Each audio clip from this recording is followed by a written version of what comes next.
Welcome to the Holding Time podcast, where we share inspiring stories from remarkable mothers who participated in the Holding Time project in Bradford. Each episode, we explore their unique breastfeeding stories, the highs, the lows, the challenges and the triumphs.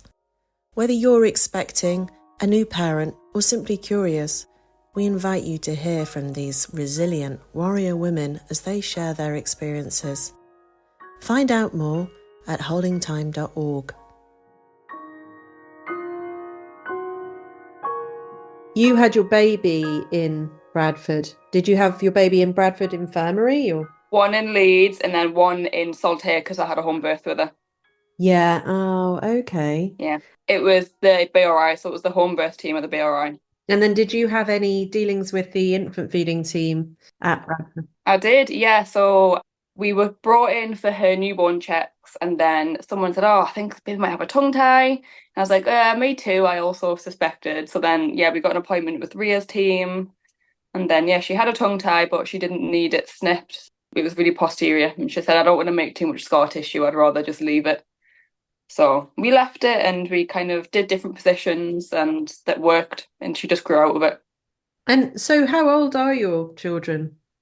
So one is 7.5 and one is 20 months. Okay. So did you have your first one when you were quite young? Yeah, I was 20 when I had my first. So I was 19 and then I found out I was pregnant on my 20th birthday. Wow. Yeah. Wow. And so you're not the only younger mum in the project. There's also another mum who's older, but has like a 24-year-old, you know. Oh, wow. There Yeah. was a young mum years ago, and we had a Yeah. good conversation about how things are different now to Mm. back then. But Yeah. how did you find the experience of birth and breastfeeding? Was it a good birth, being a home birth? Yeah, it was. It was. My first one was very nearly a home birth, hence why I had a home birth the second time because I much preferred being at home. Yeah. Yeah, it was beautiful. It was really lovely. As birth goes, it didn't perfectly go plan, but you're expecting it not to. But yeah, it went well. Yeah. You don't tend to hear women describing birth as beautiful when it's in the hospital. I mean, Yeah, it's exactly. quite a different experience. It's much more clinical and sterile, and your oxytocin's level all drops because you're just so stressed. And it was, yeah, the first time was really, it was once I actually got into hospital, it was really traumatic, and I really wish I'd just stayed at home. Yeah, I hear that quite often, actually. Yeah. So, were you made to go into hospital the first time, or you just planned to go into hospital, but it was quick, or? I'd planned to go to hospital and I'd laboured all day. I'd sent my husband into, obviously not husband at the time, but I'd sent him into work. I said, "Oh, this can't be it yet. First babies take ages, blah, blah, blah, blah, blah." And I just sat at home, watched telly, really relaxed. And, I know now looking back, my labour was progressing beautifully. And I was just popping paracetamol and bouncing on my ball. And then I was like, "Oh, I can feel a bit of pressure. This feels a bit strange." So I was around my husband and I said, "Oh, I think you need to come home." He's like, "Oh, yeah." Got there. And my sister, who just qualified as a midwife, she popped round because she was going to take us to the hospital. She's like, "Oh, well, I'll just come and have a look at you." And at that point, I'd like stripped off. I was naked in the bath, pushing. And I was like, "Something's happening." And she was like, "Yeah, I think your baby's coming." And I was like, "No, it can't be. Not yet. Not yet." Wow. So just not being like, how you see women and people on TV screaming and crying and really in a lot of pain. That just didn't happen. So I was like, this can't be it. That stage where you sort of were in the bath and were pushing, it Mm, wasn't that it was painful, it was more just that that was just your instinct to do that. yeah, yeah, God. yeah. It was completely instinctual. I was terrified of giving birth. I thought I wanted an epidural. I didn't want I didn't really want a water birth because I was too scared in case it hurt. And I'd started off my pregnancy wanting that. But as you progress and you get close at the end, you get a bit more like worried. And I was like, "No, I want all of the pain relief, please." And I didn't need it. Wow. I'm really, really very lucky and really grateful that both experiences have been like that.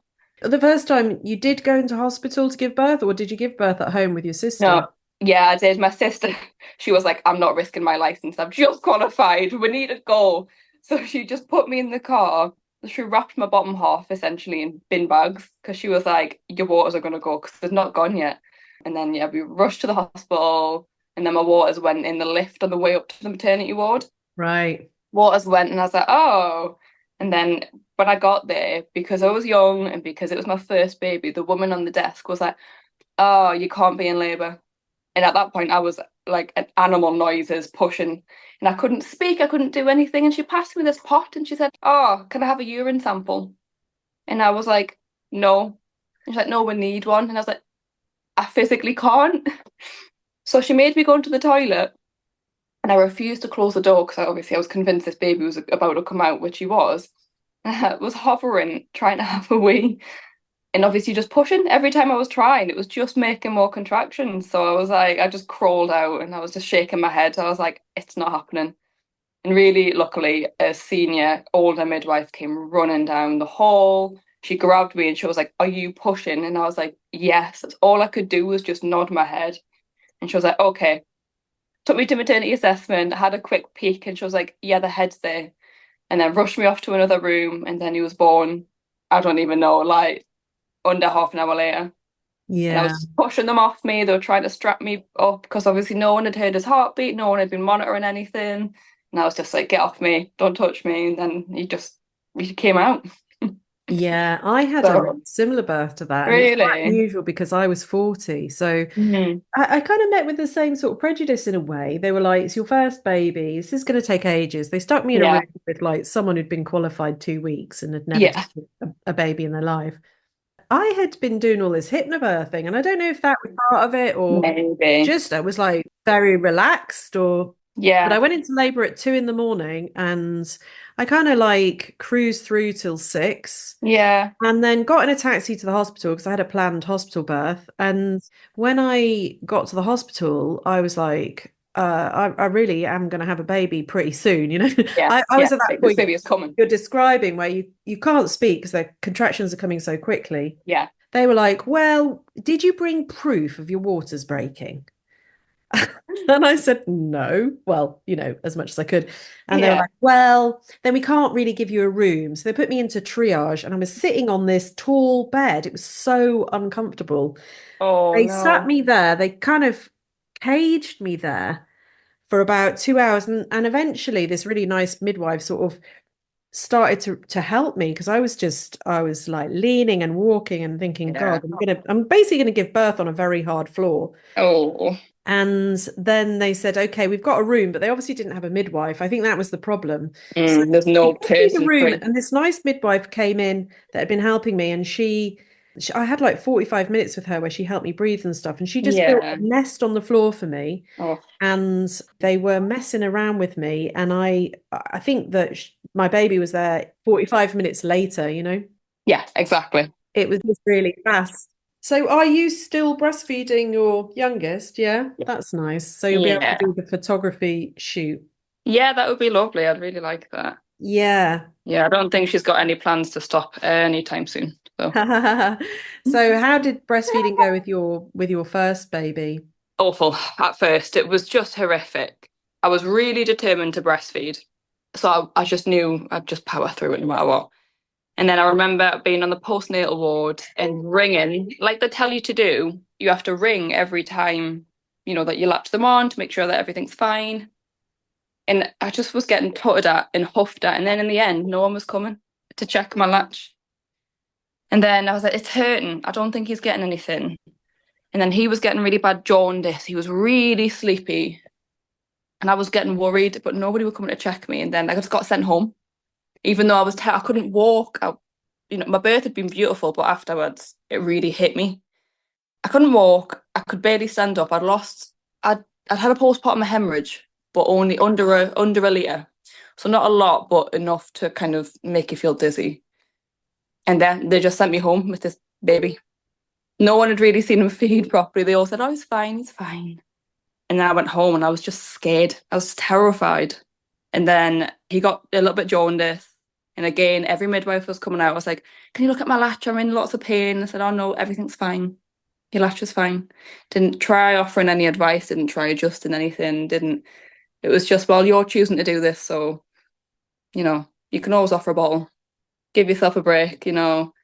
I was like, this is awful. And luckily, my sister, she knew someone who she trained with, who was an independent midwife, who was very pro free birth, pro hypnobirth, very, very hippie-ish, quite similar to me. So she sent her around and then she adjusted everything and she said, just go to bed. And no one had taught me that.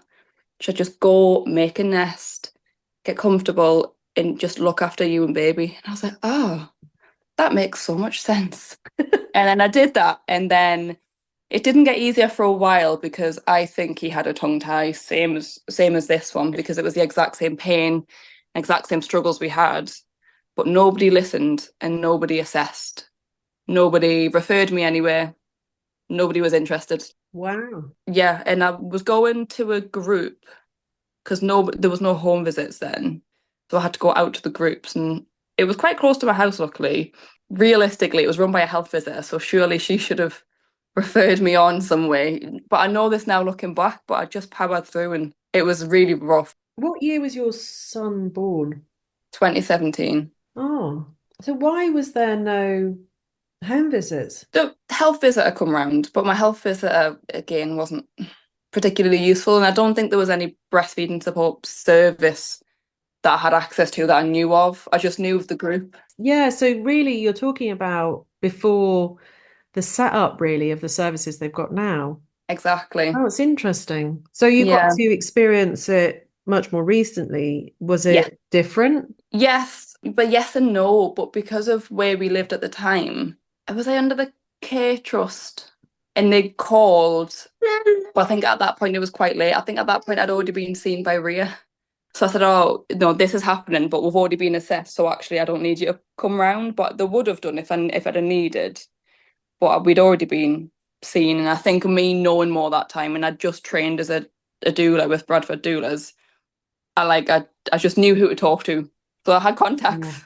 Yeah, yeah. I mean, knowledge is power, isn't it? And Yeah. I think that's one reason why lots of women that I meet, they have an experience of birth or breastfeeding, and then they do have a pivot. Like Yeah. even a doctor that I spoke to the other day, she's changed her whole career around breastfeeding because it's such an eye opener, isn't it? It is. And I think it highlights so many kind of gaps in the medical care system, especially for women and especially for birthing people. And, it's opened a lot of people's eyes and mine especially. Yeah. So before you had your son, you were like kind of footloose and fancy free, 19-year-old. Yeah. Is it harder to adjust when you're young, or do you think when you're young, maybe you can kind of bounce back from that more quickly? Like in terms of Mm. reality shock, because like I say, I was 40 and Yeah, yeah, I just couldn't get over it. That's why I'm still 12 years later running this project, yeah, because it's like yeah, sent me into the outer stratosphere of shock in terms of, yeah. wow, I had no idea, you know? No, I had our exact same experience. I often say this, but I think I genuinely went into shock when I had my son, and I don't think I've quite come out of it. Um, Yeah. and then nothing has been the same since. It's really funny. I was out with a friend the other night and she hasn't got kids and she's really wonderful and lovely. She hasn't got a Mm. partner or kids. Yeah, She was talking to me about, I don't know, some healer. She's really big into Buddhism and stuff. And she was like, oh, yeah, there's this healer and she's coming and maybe you'd enjoy that.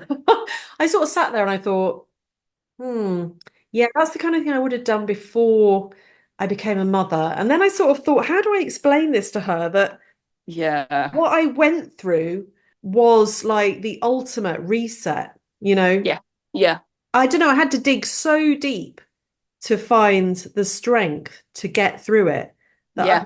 I'm just utterly changed. And now I don't know if I'm just so much more resilient or I have got into the habit of not caring as much about myself. I'm not sure, it's a bit of kind of both. I just have totally Mm. different needs. Yeah. Your worldview just changes and everything changes. It is like being born again, I think. And yeah, I yeah, remember one of the first things that really struck me. I mean, there was so many, but one of the first things that really struck me was that really all those love songs that mention babies, they're actually probably about babies. yeah. Yeah. There is no love like your babies. And even I didn't feel it at first with with, my son, like I said, I think I just went into pure shock. Yeah, I didn't have that, oh, this is my baby. I was just a bit like, what's this? yeah. There was no correlation between that baby I'd been talking to and soothing him at tummy and singing to, and then it come out and I was like, you're not that baby. Because it was just so real. Like, the Oh, way you can feel the bodies, I was like, this oh, is so strange. strange, just really strange. And then, yeah, it took time. And I think because of mainly the breastfeeding struggles, and I think I didn't really have a lot of family support, it was hard. So I think it like drifted into postnatal depression. So then that took a while to kind of clear, maybe about a year. And then after that, I was like, oh, this is what everyone talks about. This is, the love, the happiness, all that. Yeah, you've basically just described my first year. That's kind of Yeah. what happened to me. I find it quite interesting, like when you say you drifted into postnatal depression, it's sort of like that just seems so common and Yeah. almost, I mean, not to minimize it at all, but it seems just quite normal because Yeah. it's like, how else does a rational person respond to this level of change? Yeah. And just the change, the stress. I mean, everyone talks about the lack of sleep, but it's torturous levels of sleep deprivation. Yeah, nothing revolves around you anymore. You have to do everything for this tiny human. And it's even just things like getting out of the house. It's like how do I get dressed? How do I brush my teeth? How Yeah. do I do anything? And it's just that adjustment period. Yeah. And also, the thing that killed me was the vulnerability, the fact that all of a sudden, I was no longer a sort of unique person that could just go out into the world and, do what I want. Now everything had implications. If Yeah. anything happened to me, then she would suffer. And Yeah. the thought of that was so unbearable. And then Mm, also, if anything happened to her, yeah. I would just suffer unbearably. And Yeah. the vulnerability that that brought up was just, and suddenly everything in the world just started to look like a threat, like it could harm Yeah. my baby or me, Yeah. I remember the first time I ever left the house to go and get my boy registered, looking around at the same street that we'd lived on and I'd seen, however many times, and I was like, this looks totally different. Like this world is now different. Like, my life is never the same again. And it's just there's just no words, I think, Yeah. for how big of an impact it has. I think it's like Doctor Who, when he goes like through the multiverse and ends up Yeah. in the same street, different universe. Yeah. Yeah. It Yeah, looks it's exactly that. identical, but now it's got this other being in it, and that other being has changed everything. And actually, the other thing, that it struck me is that all the religion, all this whole obsession with the baby Jesus. I mean, I was brought up Catholic. It's like, oh, I get it now because this magical child actually does Mm, change reality. And yeah. every child has that kind of impact. And Yeah. I don't, I still think it's insanely hard to understand, on the same level that death is Mm, insanely hard to understand. I think we talk a mm. lot about how death's hard to understand and process, but we don't really talk enough about how hard birth is to process. It's that No. the enormity of it, the scale of it. One mother that was in the project described it as existential dread. Like she had really bad Mm, postnatal depression. And she talked about this thing of like she'd been sold this idea of motherhood as being about bows and teddy yeah. bears. And the reality Yeah. was just, well, like you say, you feel the body with bones and knees and elbows coming out of your body. It's Yeah. Yeah. unbelievable. And then Yeah. this living being arrives next to you that's utterly dependent on you. Yeah. The reality of motherhood and birth and all of that is very like dirty and it's grisly and it's just very primal. Yeah. And it's yeah, no one can tell you what that's like until you go through it. But it's also got this magical element, this kind of Yeah. insane sort of fizzle to it that makes Mm, everything is like sparky and alive in a new way. It's like a mm, almost psychedelically. yeah. Yeah, so I was trying to explain to this friend, I was like, well, so, in the 5 days post-birth, I went on a kind of transformative like trip really, where I Yeah. just encountered all my other selves and all these other worlds. And she was like, what, really? And I was like, I couldn't describe it. I was like, well, I did have a very high temperature. Yeah. And but I mean, it was just it affected birth just affected me in this like really insane way. And I was really Mm. conscious of like pretending to be kind of like a normal person when the midwife came Yeah. around Yeah. and making the Same. bed and Same. stuff and trying to look normal. And then thinking, Yeah. will they Same. notice that I am in this altered state? I mean, Yeah. Yeah. No, I totally understand that. it's not just the sleep deprivation. Yeah. I think it's a mixture of everything, and everyone talks about labor and birth and how horrific it is, and you hear all these horror stories, but no one tells you afterwards. It's not spoken about Yeah. enough. Is that like that 5 day period and onwards, but those first 5 days, especially when your hormones are just all over the shop, no one talks about that. Yeah. And I think it's so important to bring awareness to it because I remember day 3, my milk came in. I was delusional, absolutely delusional, and just like locked myself in the bathroom crying, just what's going on? What like I don't know what's happening to me. Now I Yeah. know, totally normal. Like it's Yeah. totally normal and everyone experiences I was so glad it. because I had a friend, I was like working in the arts at the time, and I had a friend, she was a much older woman and she'd had 2 children and she'd adopted 2 children. She was just this brilliant woman who worked in the East End of London. And she said to me, now, when you have her, you're going to cry and it's going to be normal.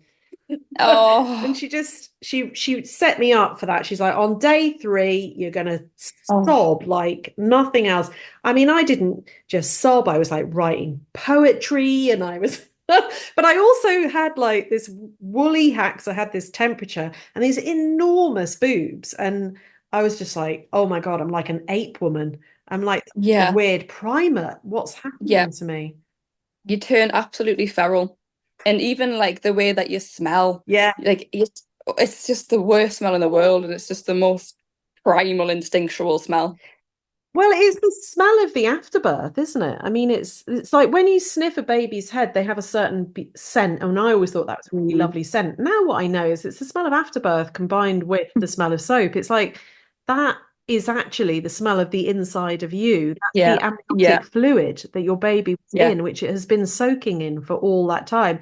And you don't realize it until all the afterbirth comes out, and then it's like, oh, yeah, right, yeah, that's the same smell as the baby. It's oh, it does your head in yeah. because we just don't live in a world where like that amount of bodily fluids and that amount Mm. of visceral stuff has a place, except in horror movies, you know. Yeah, exactly. And it is Yeah. frightening. It's unsettling, unnerving, and like you say, it's not spoken about because people think it's No. disgusting and they don't want to talk about it. And lots of women have like really bad injuries and Yeah. scars and can't move and can't easily get up. And then they're looking after this baby. It's just, oh, mission impossible, isn't it? Yeah, Get it jumping out really of a is. helicopter. It's like, how the hell am I supposed to even just do the simplest thing like sleep for 10 minutes? Yeah, definitely. And even like breastfeeding. I don't know why I didn't think lots of people breastfed, even though it was only 8 years ago. I think more people breastfeed now, noticeably. Maybe it's just you didn't want to, you couldn't push through. I don't know. And then I started breastfeeding the first, and I was like, okay, I get it now. I get why this is so hard. Like, Yeah. how dare I have ever thought anything bad about anyone who didn't breastfeed their baby? Yeah. It was such a big shock. I think you think it's gonna be instinctual. You think you're gonna know exactly how to do it and what to do, and because it does make sense that that would happen, but it just doesn't.